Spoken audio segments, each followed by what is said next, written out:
70 की उम्र का एक आदमी कच्चा सोना बीनता है। वो बैठकर अपने खजाने को देखता है, लेकिन अचानक इस सोने में 6 डंक निकल आते हैं और बूढ़े आदमी के हाथ में डस लेते हैं। वो तुरंत उसे अपने हाथ से बाहर खींचता है। फिर अगले दिन आईने में देखते वक्त वो देखता है कि वो जवान होता जा रहा है। तो क्या सोने का ये टुकड़ा बूढ़े लोगों को जवान बनाने में मदद करता है? ये कहानी कुछ समय पुरानी है। मिस्टर ली एक एंटीक शॉप के मालिक हैं। उनकी एक प्यारी सी पोती है। उस दिन एक अनजान ग्राहक दुकान पर आया। ऐसा लगता है कि वो कुछ ढूंढ रहा है। एक पुरानी मूर्ति के सामने खड़े होकर बिना कुछ कहे वो चला गया। पहले तो मिस्टर ली ने ज्यादा ध्यान नहीं दिया, अपनी पोती के साथ पजल खेलते हुए। उस मूर्ति की आंख में एक कॉकरोच दिखा। इससे पोती डर गई।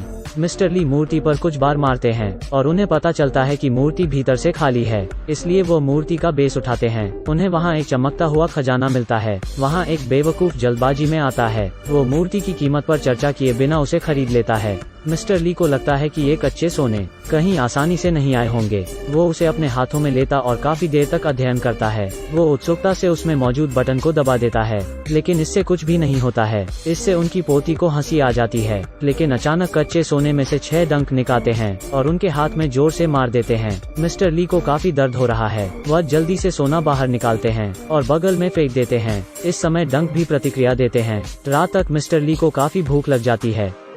तो पानी की बोतल निकालते हैं और सारा एक ही घूंट में पी जाते हैं।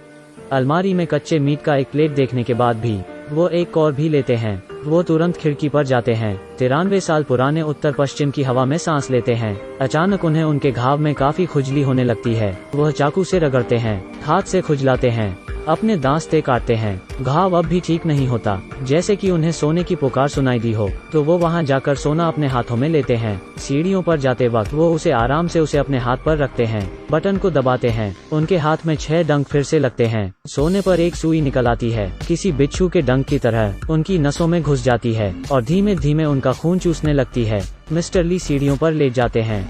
ऐसा आराम महसूस होता है जैसे पहले कभी नहीं हुआ था, लेकिन यह सब कुछ उनकी पोती देख रही है। अगले दिन जब वो आईने में देख रहे हैं तो वो खुद को काफी जवान पाते हैं। उनका दोस्ता भी यह बदलाव देखकर काफी खुश है। जब वो एंटीक शॉप पर जाते हैं, वो दरवाजे का ताला टूटा पाते हैं। अंदर के फर्नीचर पूरी तरह तहस नहस हैं। वहाँ सिर्फ एक बिजनेस कार्ड बचा है। बिजनेस कार्ड की सूचना के मुताबिक वो एक फैक्ट्री में जाते हैं चर्चा करने के लिए। वो उसी बेवकूफ से मिलते हैं जो एक दिन पहले आया था। वो बेवकूफ उन्हें बताता है कि उसके अंकल मिस्टर वांग ने ये सब कहा था। मिस्टर ली को अपने अंकल से मिलवाने उनके कमरे में ले जाता है। मिस्टर वांग के पास एक पुरानी डायरी है। मिस्टर ली को बताते हैं 400 साल पहले एक कारीगर था। उसने एक खास उपकरण बनाया था जो लोगों को अमर बना सकता है और उसका नाम डेविल्स क्लॉ रखा। लेकिन कुछ दशक पहले वो कारीगर अचानक मर गया। डेविल्स क्लॉ उस मूर्ति में छिपा हुआ था जो बिक रही थी और दुनिया में खोई हुई थी, और इस डायरी में दर्ज है डेविल्स क्लॉ के इस्तेमाल करने का तरीका। मिस्टर ली ऐसे नाटक करते हैं जैसे उन्हें कुछ पता नहीं। मिस्टर वांग मिस्टर ली से कहते हैं कि वो मरने वाले हैं, इसलिए उन्हें डेविल्स क्लॉ इस्तेमाल करना है अपनी उम्र बढ़ाने के लिए। वो बात करते करते मिस्टर ली का लाया हुआ डब्बा ले लेते हैं। मिस्टर वांग मिस्टर ली के हाथ को भी देखते हैं, जो घाव डेविल्स क्लॉ के इस्तेमाल से हुआ है।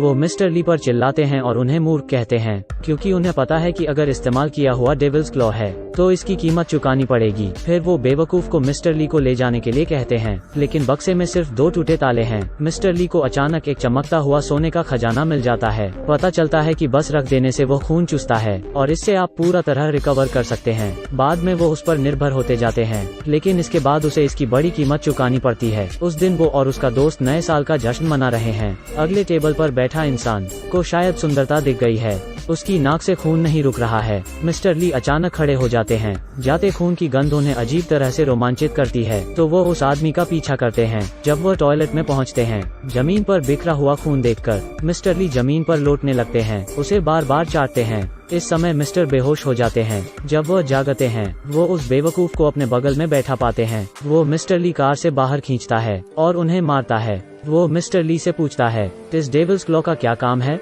मिस्टर ली उसे बताते हैं, इससे उम्र बढ़ सकती है। वो बेवकूफ तेजी से हंसता है। हर रोज वो कुत्ते की पूंछ की तरह है। अपने अंकल का आदेश मानता है ताकि उनकी जायदाद उसे जल्दी मिल जाए। उसके अंकल को डेविल्स क्लॉ का ख्वाब भी नहीं देखना चाहिए, इसलिए वो मिस्टर ली को कार में लॉक कर देता है और कार को पहाड़ी से नीचे धकेल देता है। मिस्टर ली की बनावटों को देखकर ऐसा लगता है कि वो अब और नहीं जी सकते।